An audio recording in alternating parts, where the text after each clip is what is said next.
Hello ladies and gentlemen, and welcome back to another episode of Hermitcraft Season 6. Today we're finally home, we're back on our island because I have got a project I would like to work on and I need to collect a few resources to make this happen. And I really dislike not having concrete. I so badly need a concrete maker, it's just crazy at this point. So the project I want to work on to start this episode is the Guardian Farm. And yeah, I know, it's been a long time. I did all the grindy works, I did all those bits, and then I didn't actually do the whole collection and XP machine version of it. And just so you all know, before you spam the comments with this, because I have seen it in the past few videos, I am about to make a tutorial for this, okay? I will make a tutorial for this. I should have done it earlier. I just haven't had the time lately.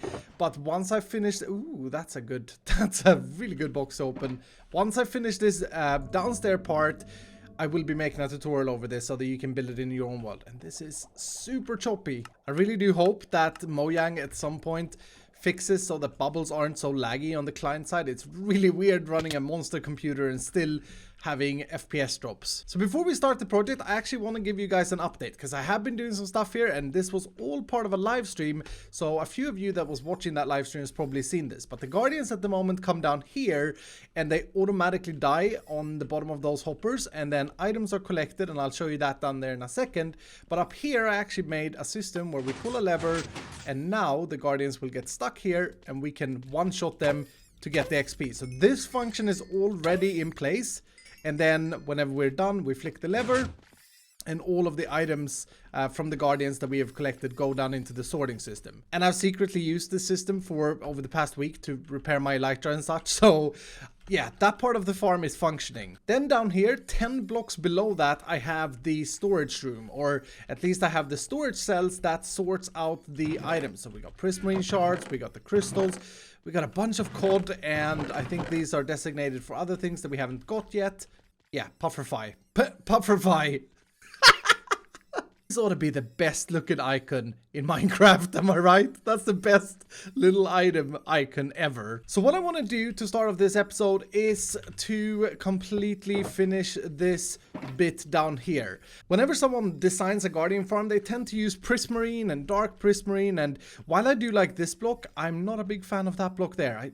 Again, I've said this before, I really don't understand who builds with it. We're probably going to be using a bunch of sea lanterns though, because we are not in a mycelium island here. We're in an ocean and we need to make sure that everything is lit up. And also I just want this room to be really, really bright and nice down here. I think that would be really cool. And if you're wondering why there are 4 different storage containers like this, it's because the farm is so quick, even with other hermits online, that it needs 4 separate hoppers in order to split the items. And I mean, that's pretty ridiculous. I should be really proud, but it was quite scary when I discovered that I actually need 4 different storage cells. So while we have prismarine shards here, we also have it here and here and here. It's pretty crazy. So here's the design I'm thinking. We're gonna go with great concrete on the sides, covering these sea lanterns up so we get this nice little cyan, almost teal looking line that lights up the room. I then want to use the birch blocks for framing these chests, I think. So they would go up like that, and then on this side here, right down in the middle of the floor, I think we're gonna go with sea lanterns to just make it super bright and kind of industrial factory-ish feel to it. And on top of that, we'll put some gray glass. This glass is so gorgeous because it is very transparent, but it adds like a different type of hue, I suppose, to the lanterns so they don't become bright white. And then to connect this up, we're gonna bring in the beautiful sandstone. I mean, this smooth sandstone is just really, really gorgeous. These things here in the center are perfect for a little idea that I got from you guys in the comment section. It has to do with villagers and cod. We have a lot of cod, and we could essentially turn this into emeralds. It's actually really weird that we don't have a single cod in here. It makes me feel like, oh, okay, there's the cod chest. So since we're gonna stick villagers down here, I think we're gonna try and frame it and make some sort of trading thing. And maybe that's 4 blocks, so maybe I want 8 villagers here in total. Because with 114 villagers do lock up, and you want to make sure to have more than just one. This is definitely starting to take shape. I like it. It looks very, very bright and nice.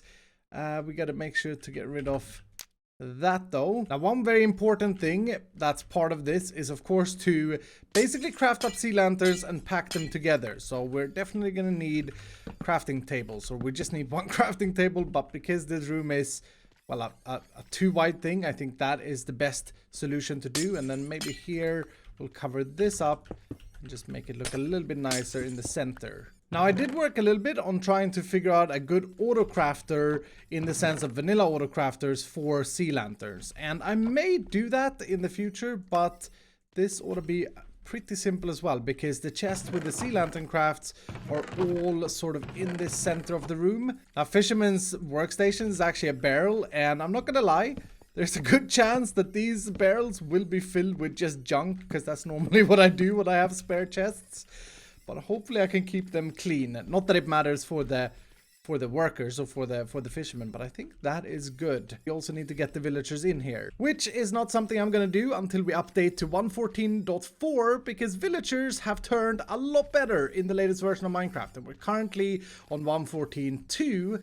So yeah, we have to wait with the actual putting of villagers in here. I think you get double the amount of trades before they lock out in the new version. So yeah, it's going to be beneficial to wait. We do need to put a ceiling on this though. And I think I'm going to sort of do something similar to the floor, but a slightly different. So gray on the outside, the sandstone would go here, and then we'd have glass with sea lanterns in the middle there. Yes, I like that.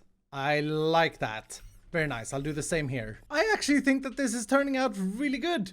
So we got the lights installed. Everything is pretty much done. I decided to go with a fully covered ceiling in the center here because the hoppers are right above there where the guardians die, which we're constantly reminded of. I mean, yeah, the sound is just nasty. The one area that we still have to spare is this area over here. So that is our entrance tunnel.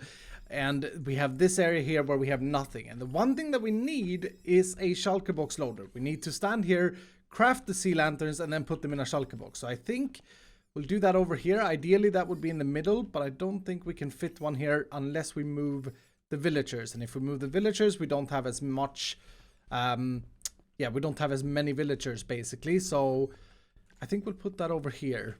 That should power the dispenser. The piston is powering there. We need a redstone block over here. I built so many of these now, and it seems like I reinvent the way I build them every time I build them at this point in time. I also want to have a control lamp over here showing if we have boxes in the dispenser. So in order to do that, we're going to compare the dispenser. We'll have a hopper there for input. Okay, so I got some shulker boxes. Let's actually try out this entire system. I guess one little flaw is that it doesn't output a shulker box by itself. The first one has to be placed. Do I care about that? Not really. I don't think I do. I guess I could put a button here and have that hopper open, but I don't really care about that. So I know I said these barrels should be empty, but they're actually very good in being used for putting my stuff away while I craft the sea lanterns, because I'm gonna need my inventory empty. So here goes. We're gonna go 1 2 3 4, 1 2 3 4, 1 2 3 4, and then we're gonna go 1 2 3 4 5, 1 2 3 4 5, 1 2 3 4 5. Okay, that's perfect. So that would be 3 stacks of sea lanterns. We craft that, and then we run over here and put them in this shulker box. It's a little bit tedious. I guess 2.5 minutes it took me to craft these up, and yeah, that is working beautifully. We got 1 full box of sea lanterns and a new one is dispensed. I mean, this is good enough. This is good enough. That being said, I may very well upgrade it in the future. Now, to finish this room up, I think we should label all of these chests. I'm not usually the biggest fan of item frames, but I think it fits this room here because, well, it's just going to add a little bit of color, I suppose, and ease of use. So item frames on top of these hoppers, and then all I got to do is, of course, fill these item frames in. So that goes there, etc., etc. And I think this is actually the last piece of this lower room. Got at least 4 double chests. Yeah, I got 8 double chests full of cod at this moment in time, and I haven't even had an AFK session in this place. This farm is crazy. Guardians are still dying, and look at that. There are so many people online. I can't believe it. So with the bottom room done, it's time to work on the actual XP grinder up here, and there are a few things I want to put in this place, but the trickiest thing, and I've been thinking way too long about this, is how do we get up and down? And I mean, because this is 3 levels. We have 1 level here, we got 1 level of course where you enter the thing up there, and then we have the bottom level with the storage down here. Now what I think we'll do is we'll try and keep it kind of simple. So 2 bubble elevators on either side, 1 going down, 1 going up, and then we'll make them 2 wide just to sort of fit the whole thing. And yes, I am scared of flying machines. I'm very scared of building flying machine elevators. Even though it would look cool, I'm scared of lag and just reliability. Bubble elevators are just they're just the best elevators. Period. They're just so good. These blocks right here, and take a look at that. Yeah, that just gave me that complete feeling. I really like that. So we got 1 bubble elevator coming down here and up coming up here. And honestly, I don't know why I was thinking so much. Bubble elevators are just great. They're great. This water is not impacting the Guardian Farm either because it's out of the boundary box, in case anyone was worried about that. And yeah, I mean, this is all we need.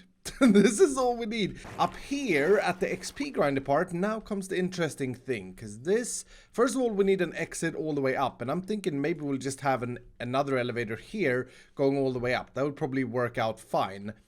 So this thing, as I step inside and pull this lever, this thing blocks me from being pushed backwards. Because as you guys know, these dudes have the thorns effect. So that is why I have this here. However, I would like to be able to stand in here, grind my XP, and access anvils. I mean, how many times when you've been in an XP grinder, haven't you enchanted stuff and then not being able to, or like had to leave the XP grinder, done your enchanting, and then gone back? It's not the greatest. So I think the very first thing I should do is change these up, these pistons here, so that they push from the bottom instead. And I actually had it like that from the beginning, but it was a little bit tricky to fit. But now I can clearly see, having done the bottom room, that we do have enough space to make a bottom pusher so that we get locked in from the bottom. So this cable or redstone dust goes like that, and maybe not the prettiest redstone, but that doesn't work. That doesn't work. What? Right, so let's try this out. A repeater goes there, and now if I pull that lever, yeah. Now we get the lock from behind. Very good. That was very quick as well. Oh, by the way, I forgot to say this as well. There is a random clock, or not a random clock. There's a clock installed here as well. So if I just stand here and slay my guardians, every now and again, this floor will open automatically to clear the loot so that it doesn't stack up in case I want to, in case I don't want to pull the lever manually. There. Just see it happen. Boom, clear the loot, and then we continue. So this lever also activates a clock circuit over the back here, that etho hopper timer over there. I'm actually quite proud of this little contraption, to be fair. So now that we have this on the floor level, we can now access things from within this chamber, which is exactly what I wanted. So what I want to have, and the most important thing, is going to be anvils. So if I would be standing here and I would have an anvil over there, I could reach that just fine and then go back, kill my guardians, kill stupid jumping guardians, then turn around, and then I could easily access it. So that's a pretty good placement for an anvil. And of course I want to make one of these restocking machines.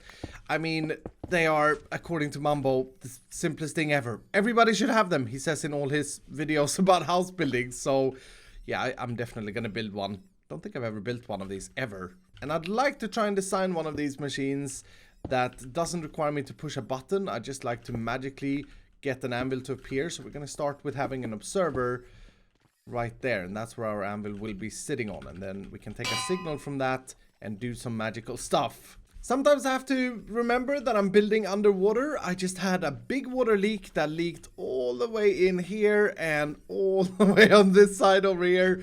But with that taken care of, I think I've done something here. Like I said, I've never built one of these before, so it's going to be a little bit worrying, or no, not worrying, a little bit interesting to see if this works. Basically, we're going to stack a ton of anvils all the way up here. Let's put a light behind there, cover that up. And now if this anvil gets broken, we should get 2 anvils coming in here, hopefully. Yes, nice. Okay, and now until we break this next one, we're not going to get a refill. So let's see if this actually works. Can I stay in here? I can access the bottom anvil. Nice. And then we use it. Let's say that it breaks. Sweet.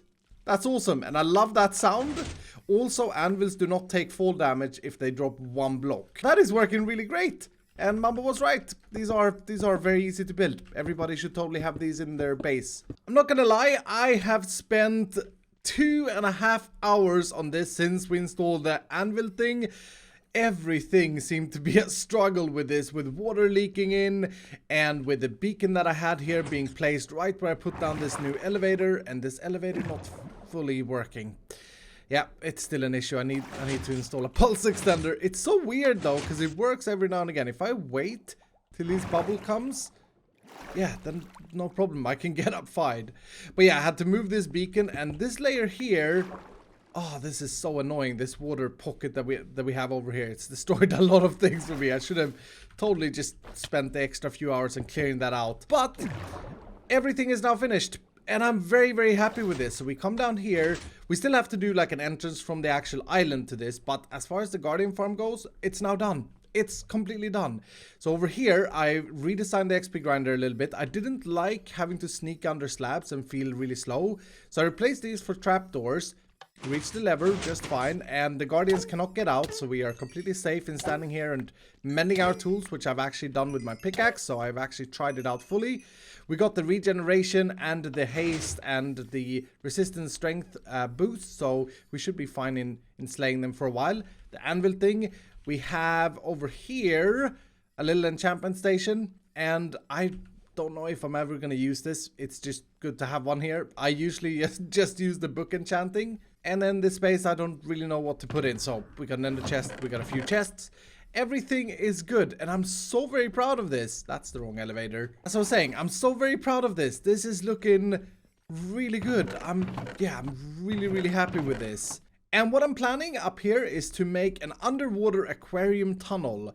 Well, it won't be underwater. I want to glass it in and then make a tunnel all the way back to the island over there, and that's sort of going to be our entrance. And then this area here, I'm thinking we could decorate with something. The cool thing with this area is that normal mobs cannot spawn. The only mobs that can spawn here are guardians, but they can only spawn if there's water here. So we have the freedom to build something pretty cool over here. If you have any suggestions, then do let me know down below in the comments, and I will be scouting the comments for it. But yeah, this area is definitely not looking the greatest. We definitely have to spend some time on fixing this up at some point in time. Speaking about completing projects, another thing that we need to finish the design for is the super smelter, and I'm a little bit stuck with it. I've actually tried a few different designs in a creative test world just to sort of get an idea, and I saw a lot of comments about making it look like a smoking engine, and I tried to replicate that, but I struggled. So if you guys have any suggestions of what we can put around our super smelter, then do let me know that as well down below in the comments, please, because yeah, this thing this thing looks really cool, but I would like to sort of encase it, at least part of it. I really like to see this part of it and as it's working, because moving pistons are really, really cool to look at. Anyway, we're gonna leave the island for now. We're gonna head back to the main land. I want to have a look if Sahara has made any more profits, and I also want to restock on something very important. And that is the one thing that you guys were talking about in the comments. We are missing sand, which is not a good thing. We actually do sell sand. We are just out of stock. And did we make any more sales since last time? We sold 1 stack of golden carrots. So I got a bunch of sand collected up, and this time I'm actually going to stock it differently. I'm not going to pre-stock. I'm going to let the warehouse do its thing. So the only thing we got to do is make sure that we put these in stacks of 3s. And I should have counted how many I've done. That's 6. Okay, 6, 7, 8, 9. 9 sets of sand plus the 2 that we actually had in the system. Right, so let's see if the system does what it's supposed to do. It's supposed to fill that with exactly 3 stacks of sand. And once it's done with that, we should see it break and place another shulker box. And this should be done any second. Yes! Yes! Okay, let's see if it actually did it. 3 stacks, 3 stacks, 3 stacks. Unbelievable. So to restock something is actually super easy. We just come into these chests and fill it up with whatever item is in that module. Labels would be really good if someone could put labels down saying that this is the sand, this is the that, etc, etc. But yeah, I'm not gonna do that now. Maybe something for green. So there we have it. Sahara is now restocked at sand, and that feels really good. I mean, we cannot have Sahara without selling the sand, and that's a really good price, by the way. 3 stacks for a diamond. That's crazy good. I also wanted to have a look if we've got anyone signing up for this yet. Yes, we have. Exuma has signed up. Oh, that's awesome. Okay, so we've got 1 attendee. I need 9 more, or at least 7 more. Hopefully, well, I mean, there's still some time left for people to sign up. Let's also have a look at the storage wars to see if anyone has outbid us. So we have... Yeah, we've lost a bit on this one. The cobweb one. 41. Yeah, take that, Falls. Oh my goodness, the one without anything but just a stone block with an item frame. Falls has bid 12 and Joe Hill's 7. I really want this one as well, so I think I want to do 13. Yeah, 13. The art collection is the same.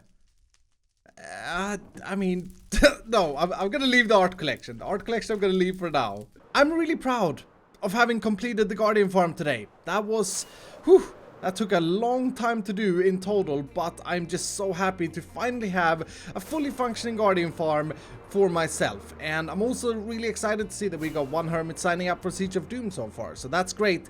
And Sahara is restocked. But with that, that's gonna do it for today. So I hope you guys have enjoyed the episode, and if you did, do hit the like button down below, and if you're brand new, consider subscribing, and I will see you dudes in the next episode.